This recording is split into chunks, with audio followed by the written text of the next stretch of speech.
what are your expectations for marriage, right?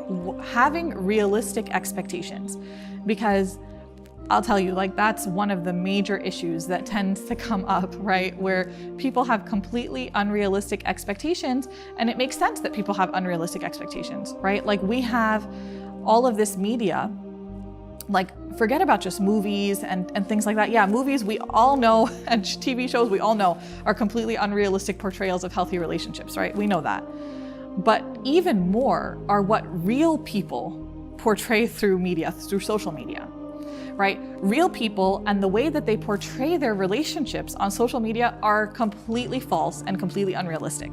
People post their highlight reels and we all compare the low points in our lives to their high points, right? You know, like, there are so many people, like I still remember somebody at some point posting on her, like, on one of her social media accounts, how, oh, you know, my husband just brought me breakfast in bed, you know, hashtag alhamdulillah, and all of these things, right? And so, you know, you look at that and you're thinking, like, all these other women look and they're like, my husband doesn't give me breakfast in bed, right? Like that, and then they become dissatisfied.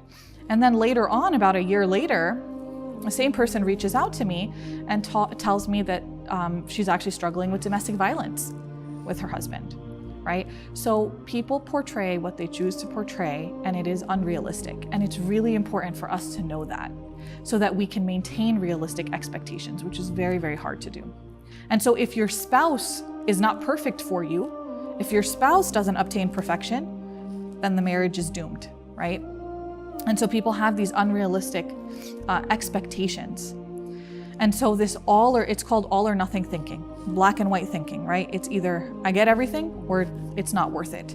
And that's what Shaitan really aims for us, right? So the next time that you notice that you're feeling overwhelmed, that you're feeling angry, stressed out, if you're down on yourself or on other people, then consider whether your standards are to blame, whether your standards are too high, right? And then go ahead and readdress those standards. Consider how you might change them. Consider whether they're realistic.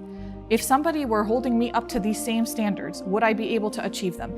Or if you're being really hard on yourself, if I were holding somebody up to these same standards, would they be able to achieve them, right?